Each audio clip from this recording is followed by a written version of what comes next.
평화를 빕니다. 사랑하는 산성교회 믿음의 청년 여러분, 그리고 믿음의 성도 여러분, 오늘은 부활주일입니다. 부활의 주님의 영광이 여러분과 함께 하시길 간절히 소망합니다. 예수님의 빈 무덤과 부활을 경험한 제자들은 이전과는 다른 이제 삶과 다른 믿음을 가지게 되었습니다. 예수님의 죽음 앞에 두려워서 도망갔던 제자들은 이제 복음을 증언하는 삶을 살게 되었고요. 예수님 옆에서 높은 위치를 간구하고 구하던 제자들은 가장 낮은 곳에서 주를 위해 헌신하기 시작했습니다. 예수님의 말씀과 마음을 올바르게 이해하지 못했고 깨닫지 못했던 제자들은 세상을 향해서 예수님의 가르침을 가르치고 선포하게 되었고요. 특히 부활에 대해 얘기할 때에 이런 제자들의 변화와 놀라운 사건들이 예수님의 부활을 증언하는 도구처럼, 증인처럼 사용되어지곤 하였습니다. 여러분, 우리도 예배 가운데 또 수련회나 어떤 다양한 집회 속에서 부활의 주님을 믿게 되는 경험을 하신 적이 있다고 저는 믿습니다. 할렐루야. 몇 명 없습니까? 또 엠마오로 가던 두 제자들처럼 우리의 마음이 뜨거워지는, 말씀으로 인하여서 우리의 마음이 뜨거워지는 순간을 경험하기도 했을 것입니다. 오순절 성령 강림 정도의 수준은 아니라고 할지라도 우리 안에 그런 뜨거움과 열망, 하나님을 알고자 하는 갈망과 우리 안에 뜨거워지는 복음을 위한 그 열망들이 일어났을 수도 있죠. 복음을 선포하며 부활의 주님을 선언해야겠다라고 생각하는 마음이 생기기도 합니다. 그래서 제자들이 어떻게 했습니까? 부활의 주님을 만나고 성령 강림이 일어난 후에 어떻게 해요? 복음을 증언하기 시작합니다. 부활의 주님을 만난다는 것은 우리의 삶이 변화한다는 것을 의미합니다. 예수님의 죽음과 무관했던 자가 이제는 그 죽음과 부활을 선포하는 사람으로서의 변화 말이죠. 믿음이 없던 사람에서 믿음으로 살아가는 자로의 변화가 부활을 경험한 사람들의 삶이라는 것입니다. 여러분, 그 변화의 모습을 우리 제자들의 모습을 통해서도 알 수 있고요. 믿음의 선배들의 모습을 통해서도 알 수 있죠. 우리 교회에서 수많은 선배들이 있습니다. 우리 홀리웨이브 3040도 있고 더 위에 4050, 6070, 80까지 90까지 더 있죠. 그때까지 믿음의 선배들의 삶의 모습을 보면 어떠합니까? 부활의 증인으로 살아가는 모습들을 본단 말이죠. 여러분, 그런데 우리가 머릿속에 염두에 둬야 되는 것이 하나 있습니다. 그것은 부활이 신비로움이고 놀라움이지만 그 부활을 경험한 삶의 변화까지 신비로움의 영역에 있는 것은 아니라는 것입니다. 무슨 말입니까? 이런 겁니다. 예수 그리스도가 죽음에서 부활하신 것은 신비로운 사건이죠. 네, 신비로운 사건입니다. 그리고 2000년 전에 돌아가셨다가 부활하신 예수 그리스도의 부활을 믿게 되는 것도 신비로운 사건입니다. 그러나 그 한 번의 신비로움이 신앙의 전부이거나 우리가 변화해야 될 모든 변화의 전부는 아니라는 거예요. 오히려 부활의 신비로움은 날마다 우리의 삶 속에서 확장되어야 하고 반복되어야 하는 것입니다. 이런 것이죠. 우리가 부활을 믿는다고 해도, 예수 그리스도의 부활하심과 그가 우리의 소망 되심을 믿는다고 해도 우리의 삶이 단번에 변하지 않을 때가 많습니다. 여러분의 삶이 단번에 변했습니까? 난 예수님 믿고 나의 삶이 단번에 변했다. 나의 성정과 나의 모든 것이 한 번에 변했다. 정말 그러하십니까? 그렇지 않다는 것이죠. 믿음으로 결단해도 넘어질 때가 많고 실패할 때가 많습니다. 특별 새벽기도, 일주일 이런 거 지키는 것도 얼마나 힘듭니까? 우리 일주일 챌린지 했는데 그 챌린지 지키는 것도 쉽지 않습니다. 신앙의 뜨거움으로 우리 안이 충만해도 우리의 일상의 삶이 그렇게 변하지 않는다는 말이죠. 마치 교회와 내가 살아가는 일상의 삶이 구분된 것처럼, 내가 다른 사람이 된 것처럼 여겨질 때도 얼마나 많습니까? 교회에 가면 이런 사람, 바깥에 나가면 그 뜨거움이 하나도 없는 사람, 이렇게 말이죠. 그렇기 때문에 예수님의 죽음과 부활이 신비로움에서 멈추면 안 되고 우리의 삶 가운데 날마다 울려야 된다는 거예요. 날마다 우리의 삶 가운데 선포되어져야 하고 날마다 반복되어져야 할 그때가 우리의 고집과 아집, 습관을 떨쳐내고 부활하신 주님을 온전히 따르게 되는 변화로 이어진다는 말입니다. 그러니까 그 모든 순간까지 그냥 신비로움으로 두지 말라고요. 부활하신 주님을 믿고 가만히 있으면 주님이 또 나를 신비롭게 변화해 나가겠지. 그냥 핸드폰 하면서 예배 자리에 앉아서 놀다가 시간 때우고 가면 언젠가는 하나님이 나의 삶 가운데 오셔서 신비롭게 나를 변화시키겠지, 그렇게 내버려 두지 말란 말입니다. 부활하신 주님을 만나는 것은 신비이지만 신비로 우리의 모든 삶을 채울 수 없다는 거예요. 여러분, 신비로움에서 멈추는 것이 아니라 일상으로 나아가야 합니다. 우리의 굳은 마음을 깨고 우리의 마음을 지키고 변화된 마음을 지키면서 살아가야 된다는 거예요. 여러분, 그리스도인의 삶은 신비로운 게 아닙니다. 막 길 갔다 걸으면은 신비로운 음성이 맨날 들리고 막 그런 게 아니라는 거예요. 물론 신비로운 순간이 있죠. 그러나 그 신비로운 순간만을 추구하고 바라는 것이 아니라 그리스도인의 삶은 그저 묵묵히 일상을 살아가는 거예요. 그러나 이전과는 다른 삶인 거죠. 어떤 겁니까? 부활을 경험한 변화된 삶을 살아가는 일상을 살아가야 된다는 거예요. 그러니 신앙의 놀라운 순간은 그 변화에 있지 변화 전체에 있다는 것이 아니란 말입니다. 여러분, 이 마음을 가져야 됩니다. 신비로운 순간만을 바라고 그것만을 찾는 것이 저는 바른 신앙이라고 생각되지 않아요. 왜요? 하나님께서 우리에게 일상 속에서 그리스도인답게 살기를 바라셨지 신비로움만을 추구하기를 원하지 않으셨단 말입니다. 놀랍고 신비로운 기적만의 순간만을 구하라고 말씀하지 않으셨단 말이죠. 그러니 예수님의 부활이 신비롭고 그를 믿는 것이 또한 신비로운 사건이지만 그 신비가 이제는 우리의 일상으로 전환되어야 한다고 말하는 것입니다. 이 말은 부활을 경험한 우리의 일상이 바뀌어야 된다는 거예요. 어떻게 바뀌어야 됩니까? 부활절 이날을 기념하고 부활하신 예수님을 내가 믿습니다, 당신을 내가 만났습니다 고백하는 우리의 일상이 어떻게 바뀌어야 되는데요? 갑자기 일상에서 성경책 많이 봅니까? 하루에 2시간씩 보실 거예요? 아니면 수도사처럼 새벽에 일어나서 기도하고 금식 40일 하고 그러실 겁니까? 아니요. 우리의 일상이 바뀐다는 것은 우리의 생각이 바뀌고 행동이 바뀌고 삶이 바뀐다는 거죠. 그런 이벤트에 있는 것이 아니라는 겁니다. 어떻게 바뀌어야 되냐면 익숙한 나의 행동대로가 아니라 이제 내가 부활하신 주님을 만났으니까 부활하신 주님처럼 살아야 된다는 거예요. 근데 이게 어렵죠. 부활하신 주님처럼 살기 위해 무엇부터 해야 될까? 제가 말씀을 쓰는데 생각이 드는 거예요. 부활하신 주님처럼 살려면 뭐부터 해야 될까? 일단 십자가에 달려야 하나? 일단 채찍질을 좀 당해야 되나? 이런 생각부터 드는 거예요. 어떤 것부터 해야 됩니까? 부활의 주님 닮으려면 여러분 먼저 죽어야 됩니다. 죽어야 부활할 수 있잖아요. 맞죠?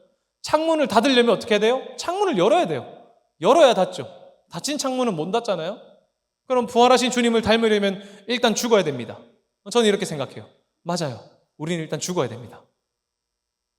은별아, 죽을 거야? 왜? 죽고 싶어? 여러분, 죽어야 돼요. 그리고 나서야 부활을 사는 거예요. 그렇다면 무엇을 죽일까를 생각해야 되는 거예요. 야, 내가 이제 무엇을 죽여야 될까? 그리고 어떻게 살아야 될까? 이 고민을 해야 되는 거예요. 부활절을 경험하고 부활절 이후에 내가 부활을 믿는 사람으로서 그 부활을 살아간다 말하면 일단 내가 죽고 부활하신 주님과 함께 살아야 될 거 아닙니까? 저는 오늘 그 본문의 베드로가 그 지점을 잘 보여준다고 생각합니다. 베드로는 부활하신 주님을 만나고 여러 사건을 경험했습니다. 부활의 주님께서 그를 찾아가 조반을 만들어 먹이시면서 내 양을 먹이라는 명령을 받았고요. 예수님을 부정했던 자신을 받아주시는 예수님의 너른 사랑을 보았습니다. 그리고 다시 한번 사명을 주시는 예수님을 경험했죠. 또 하늘로 올라가신 예수님께서 기다리라 명령하신 성령님의 임재를 기다렸고 기다리다가 기도하며 기다리다가 그 임재를 경험했습니다. 오순절 설교를 통해 수많은 사람들이 예수 그리스도를 믿게 되었고 믿는 제자들의 공동체는 서로 물건을 통용하면서 서로의 삶을 돌보았습니다. 또 베드로가 무엇했습니까? 못 걷는 자를 거쳤고 또 욥바에 사는 다비다라고 하는 여제자 도르가를 살리는 기적 또한 베풀었습니다. 목사님, 신비로움이 아니라 일상을 살라고 했는데 베드로의 삶에는 신비로움이 가득한데요, 지금? 이상하지 않습니까? 분명 저는 부활의 신비로움은 변화의 시작이라고 했는데 베드로에게 신비로운 사건과 놀라운 체험들이 계속 일어나는 것 같지 않습니까? 자, 이제 본문인 10장을 봅시다. 앞에 이야기가 모두 다 지나고 베드로는 욥바에서 도르가를 살리고 그 지역에 머무르고 있었습니다. 그때에 가이사랴에 사는 고넬료라고 하는 사람에게 하나님의 환상이 나타납니다. 이제 고넬료는 이제 백부장인데요. 그 사람이 기도할 때에 하나님의 환상이 나타납니다. 하나님의 사자가 나타나서 이렇게 말해요. 욥바에 사람을 보내어서 베드로를 청하라. 그는 무두장이 시몬의 집에 유숙하고 있다. 이렇게 말입니다. 정말 디테일하지 않습니까? 우리도 하나님이 좀 이렇게 알려주시면 좋을 것 같은데. 맞죠? 3, 7, 15 혹은 야 저기 있는 저 집이야. 저거 사야 돼. 이렇게 말이죠.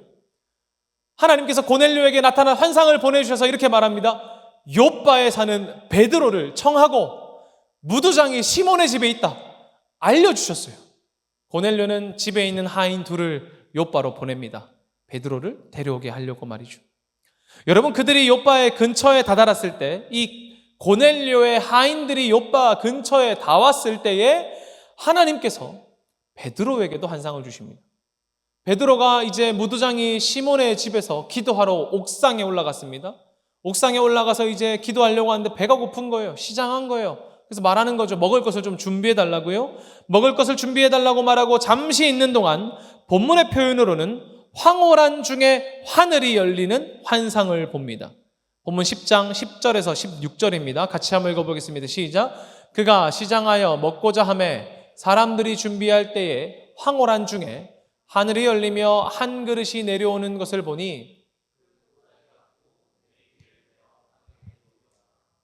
그 안에는 땅에 있는 각종 네 발 달린 짐승과 기는 것과 공중에 나는 것들이 있더라.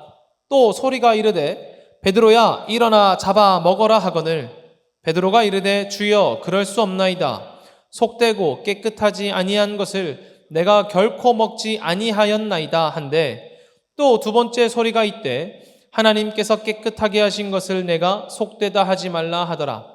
이런 일이 3번 있은 후 그 그릇이 곧 하늘로 올려져 가니라. 아멘. 보십시오. 하나님의 환상 중에 베드로에게 큰 보자기 하나를 내리시는데 그 안에 무엇이 있습니까? 각종 4발 달린 짐승과 기는 것들과 공중에 나는 것들이 있었습니다. 이것들이 무엇일까요? 레위기 11장에 보면 정한 짐승과 부정한 짐승이 있습니다. 그 율법에 대해 기록하고 있는데요. 오늘 본문에 등장하는 동물들은 먹을 수 있는 정한 짐승이 아니라 먹을 수 없는 부정한 짐승들이란 말이죠. 여러분, 부정한 짐승이라는 상상을 딱 해보십시오. 머릿속에 어떤 생각이 듭니까? 보기만 해도 좀 메스꺼운 그런 음식들이라고 생각이 듭니까? 그런 동물들입니까? 생각해 볼까요? 여러분, 먹을 수 없을 것 같은 음식을 한번 생각해 봅시다. 진해. 지훈이 먹고 싶어? 아니면 막 뭐가 있을까요? 전갈 이런 거 어떻습니까? 뱀 어떤가요? 뱀 괜찮습니까? 여러분, 그런 게 있다고 생각해 보죠. 그러면 도저히 먹을 수 없잖아요. 그냥 주님 보기만 해도 못 먹겠습니다. 이거 냄새 장난 아닙니다. 지금 이거 못 먹겠습니다. 할 수 있을 것 같은데 오늘 본문에 등장하는 이 4발 가진 짐승은 아마 돼지나 토끼 혹은 너구리 이런 거를 말할 겁니다. 지훈아, 돼지 못 먹겠어? 안 될 것 같아? 도저히 못 먹겠어. 보기만 해도 메스꺼워. 너 고기 안 먹니 혹시? 아니야? 깜짝이야. 여러분, 돼지 못 먹겠어요? 보기만 해도 막 메스꺼워. 돼지 못 먹겠어. 막 그런 느낌인가요? 아마 레위기에서 먹지 말라고 하는 동물들, 낙타, 너구리, 돼지, 토끼 이런 걸 언급한 걸 것입니다. 공중에 나는 것들이 무엇일까요? 우리가 먹을 수 있는 비둘기나 이런 게 아니라 아마 맹금류 같은 거, 독수리나 솔개, 물술이나 타조 이런 것들을 말할 것입니다. 기어다니는 것은 아마 두더지나 도마뱀 이런 거일 것 같아요. 이런 거 비주얼이 좀 그럴 수 있죠. 그런데 다른 나라 가면 음식들로 다 먹는 거잖아요. 맞죠? 가서 막 이색 체험으로 방금 말했던 전갈도 먹어보고 그렇게 하잖아요, 여러분. 현대를 살아가는 우리에게는 조금 불편할 수 있지만 먹을 수 있을 것입니다. 배고픈 중에 하나님께서 큰 보자기에 이런 동물들을 내리시면서 먹으라고 하는 거예요. 율법적으로 부정한 동물을 먹으라고 하다니요, 하나님. 이는 아마 평생 채식만 하던 사람에게 고기 먹으라고 하는 거랑 비슷할 것 같아요. 그런 불편함과 거부감이 들었을 것입니다. 그래서 베드로도 즉각 거절하죠. 14절인데요. 같이 한번 읽어봅시다. 시작. 베드로가 이르되 주여 그럴 수 없나이다. 속되고 깨끗하지 아니한 것을 내가 결코 먹지 아니하였나이다 한데 아멘. 어떻게 말합니까? 하나님, 나는 부정한 것들 먹지 않았습니다. 그러니 결코 먹을 수 없습니다. 이렇게 말하는 거예요. 하나님, 나는 속되고 깨끗하지 않은 것을 절대 먹지 않습니다.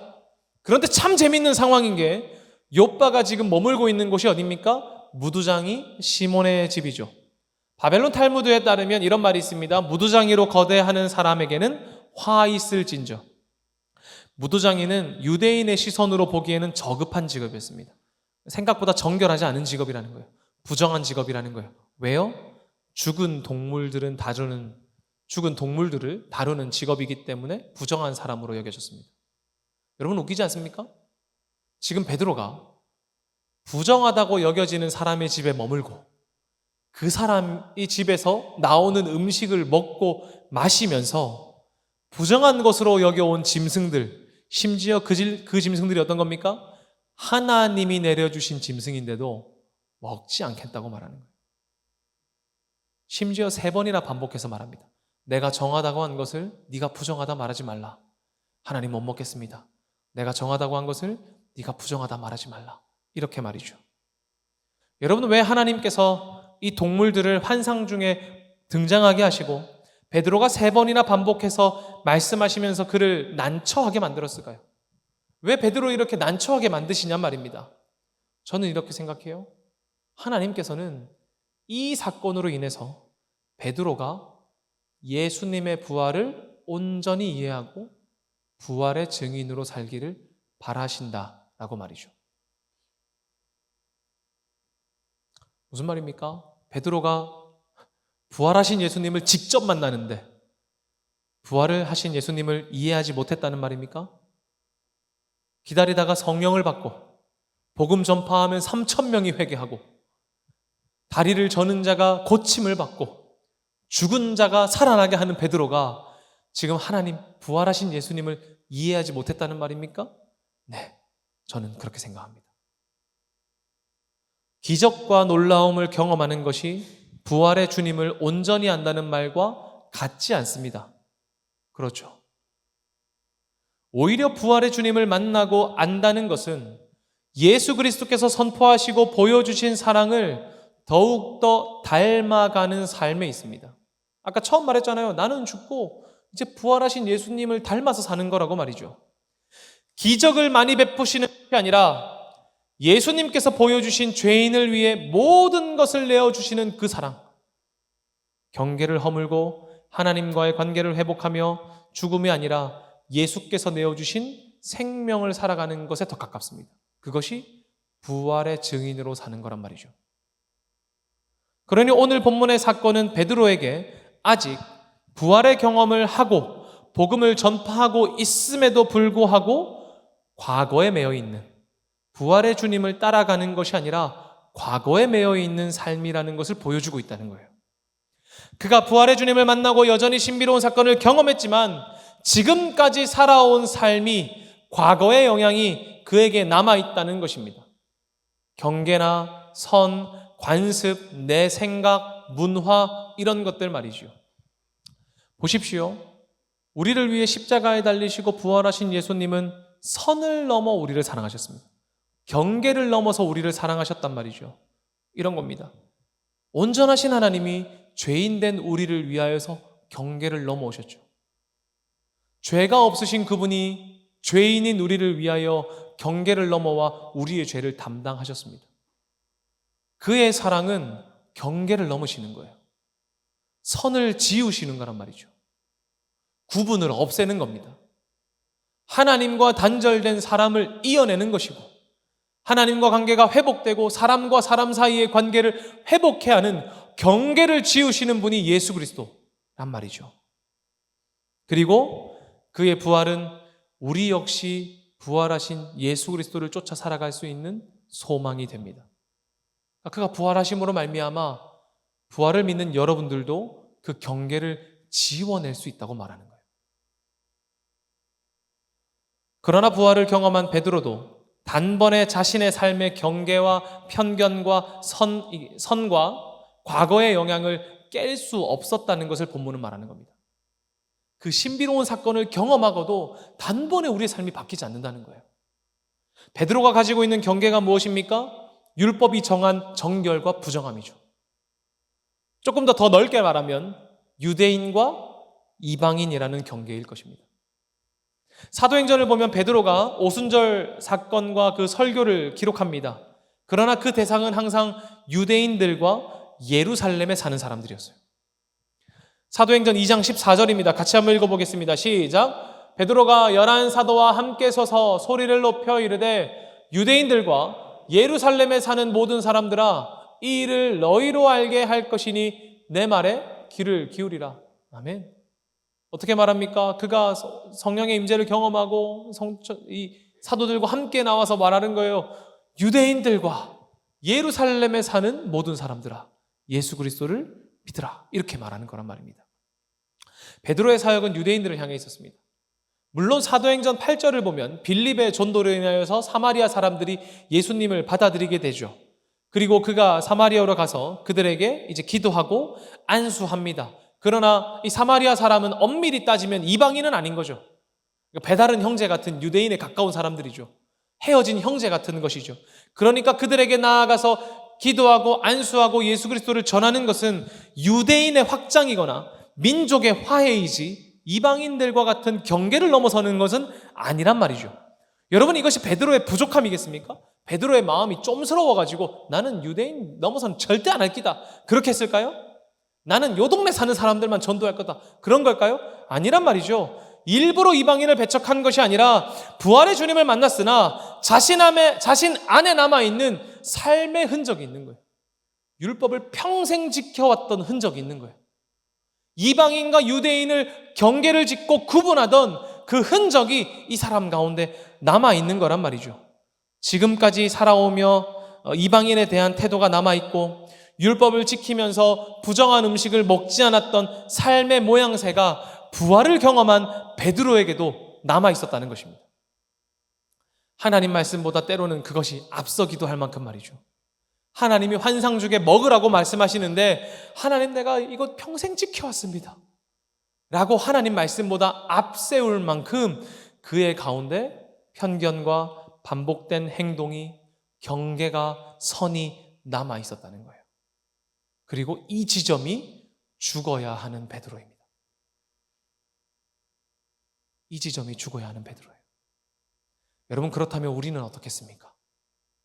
하나님을 예배하고 주님을 만났다고 말하고 부활의 예수를 믿는다고 말하지만 현실의 풍랑 앞에 쉽게 넘어지는 우리는 얼마나 많은 편견과 신앙적인 고집과 종교적인 문화와 다양한 것들이 여러분 안에 남아있지 않겠습니까?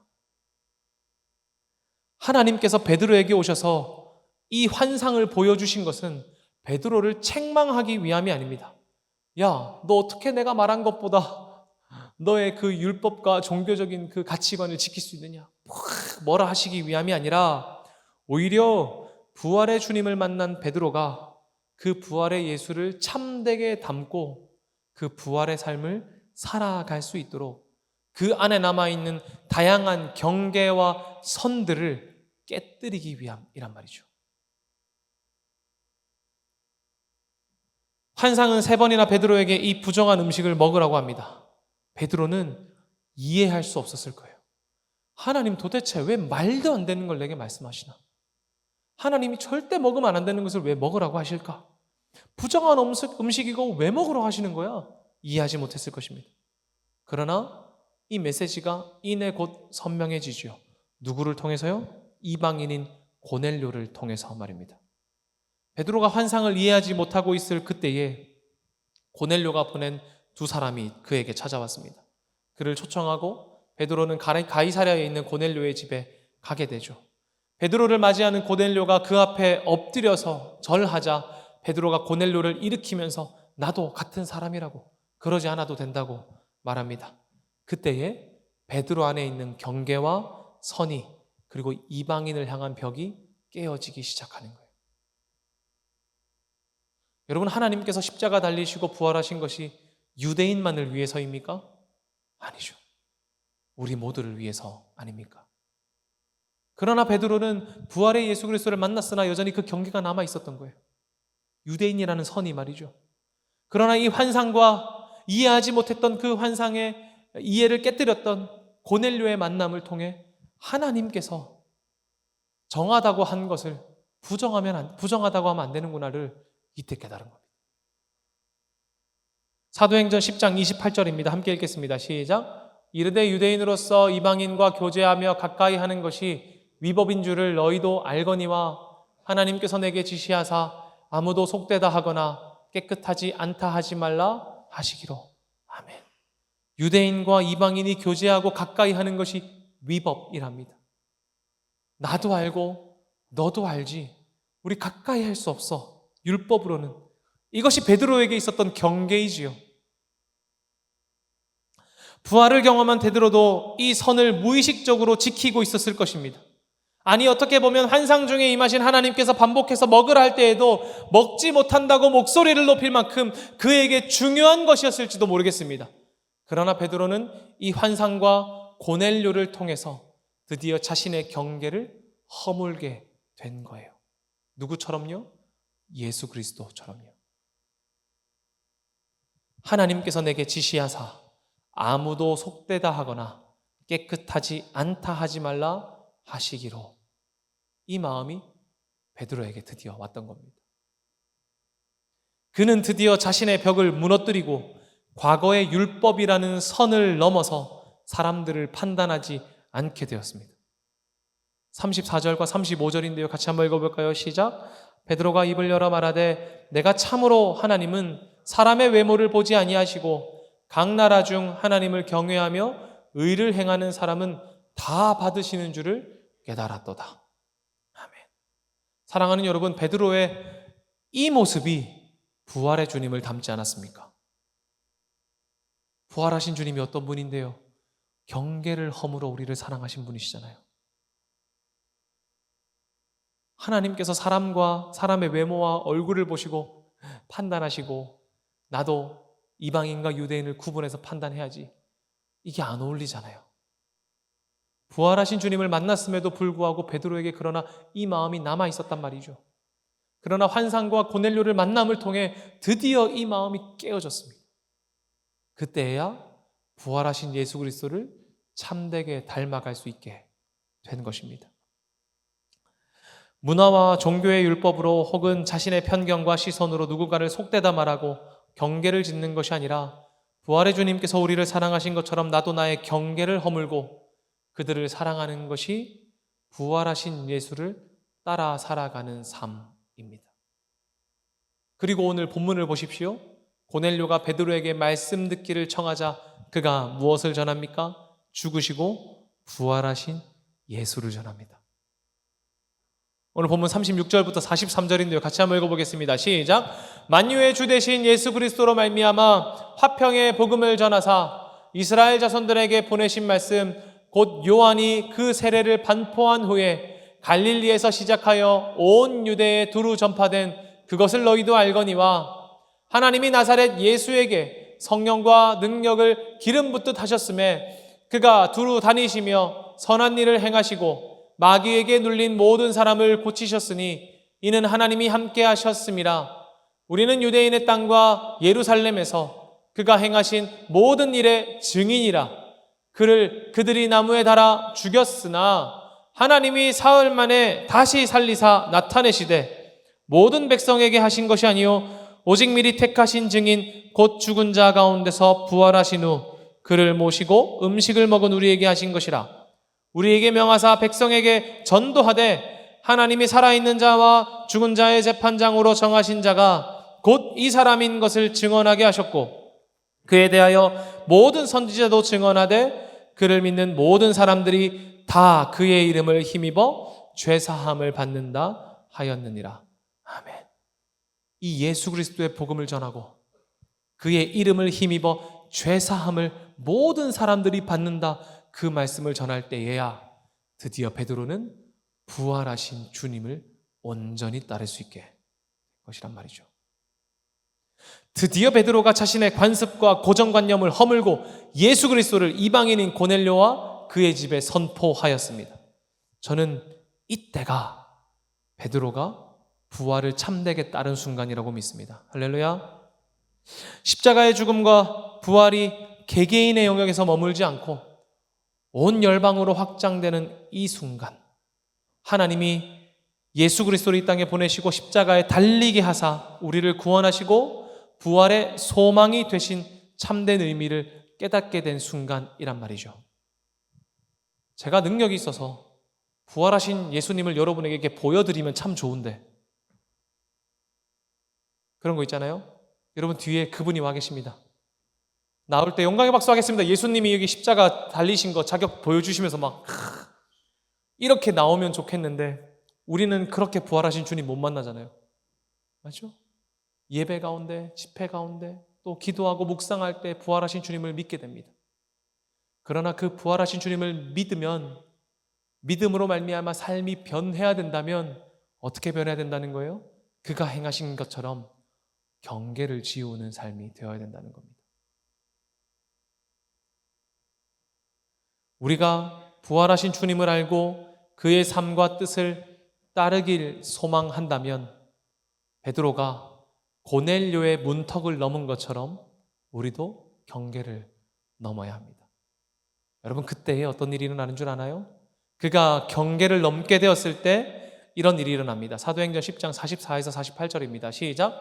베드로가 이 말을 할 때에 성령이 말씀 듣는 모든 사람에게 내려오시니 베드로와 함께 온 할례 받은 신자들이 이방인들에게도 성령 부어주심으로 말미암아 논란이, 이는 방언을 말하며 하나님 높임을 들음이러라.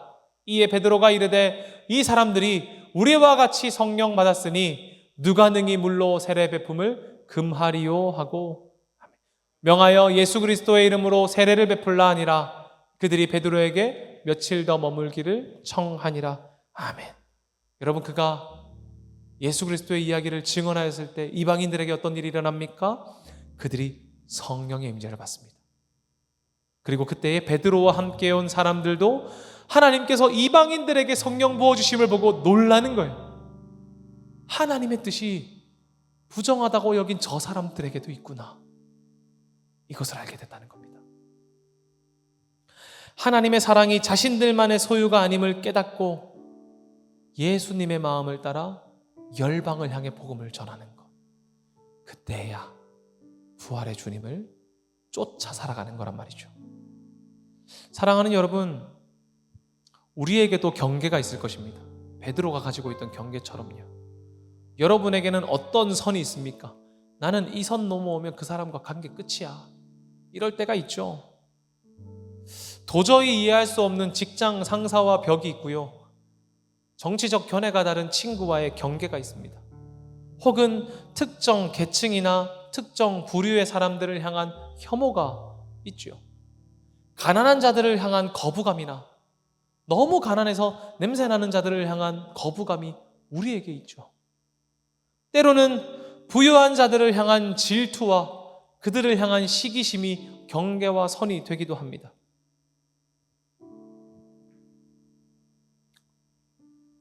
여러분이 마주한 삶의 현장에서 고넬료와 같이 베드로가 보기에는 부정한 이방인과 같은 사람과 상황들이 있지 않습니까? 그들을 향한 나의 편견과 거부감과 혐오와 분노를 죽이고 부활하신 예수 그리스도와 함께 살아나 그 선을 지우십시오. 한 번에 안 되겠죠. 그러나 그 선을 지워보자고요. 쉽지 않겠지요. 하나님, 나는 이 선을 절대 못 넘을 것 같습니다. 나는 생각이 다른 저 사람을 절대 받아들일 수 없습니다. 하나님, 나는 저 사람의 태도를 절대 이해할 수 없습니다. 나에게 이런 짓 하는 사람을 나는 경계를 세울 겁니다. 나는 이건 못 넘을 것 같습니다. 생각이 듭니까? 그렇다면 그때에 베드로가 선포한 예수 그리스도를 의지하십시오. 그가 어떤 일을 하셨습니까? 그는 경계를 지우고 화평을 선포하시고 이 땅에 선한 일을 하시고 하나님을 선포하시며 억압 가운데 있는 모든 자들을 위하여 나무에 달리시고 사흘 만에 부활하사 너희도 할 수 있어. 그 소망이 되신 하나님이십니다. 그 말씀을 가지고 예수와 함께 걸을 때에 우리는 그 선을 지워낼 수 있는 부활의 삶을 살게 될 것입니다. 제가 지혜가 있어서 여러분 부활을 설명해내고 능력이 있어서 아까 말한 것처럼 예수님을 초청해서 이 뒷문에서 쫙 나오게 했으면 좋겠는데 그런 것이 아니라 신비로운 부활을 믿게 되었다면 이제 살아가자고 말하는 거예요. 여러분 부활 믿으시잖아요. 믿어서 뭐가 변했는데요, 여러분에게? 부활의 소망을 믿어서 여러분에게 무엇이 변했냐고요? 천국 가야지 이것밖에 없지 않습니까? 아닙니까? 아니요. 우리는 부활의 신비를 일상으로 가져와야 됩니다. 부활의 주님과 함께하며 일상 가운데 있는 선들을 하나씩 지워나가야 됩니다. 그것이 부활을 살아가는 그리스도인이니까요.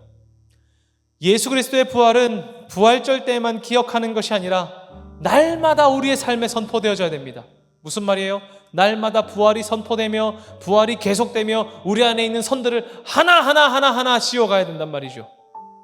여러분에게 있는 선과 경계를, 고집을 단번에 지울 수 없음을 인정하십시오. 그리고 부활의 예수님을 붙잡고 예수님과 함께 나의 그 경계와 선을 허물기를 구하십시오. 과거의 영향을 떨쳐내는 것은 삶을 뒤흔드는 어려움일 것입니다. 베드로가 하나님의 말씀을 거절하는 것처럼 말이죠. 근간이 사라지는 것 같은 마음이 들 것입니다. 그러나 우리에게 오사 죽으시고 부활하신 예수님이 반석됨을 잊지 마십시오. 그 예수님을 의지하여 부활을 살아갑시다. 오늘 마을 모임 할 때에 나눌 만한 나의 경계와 선을 하나 생각하십시오. 그리고 그것을 선포하십시오. 예수 그리스도와 함께 이 경계를 지워내고 싶습니다. 그 벽을 허무는 그곳에 성령님이 함께 하실 줄 믿습니다. 이번 부활절로 말미암아 그 시작으로 날마다 조금씩 우리의 경계를 허물어 부활의 증인되는 여러분들 되시기를 간절히 빕니다.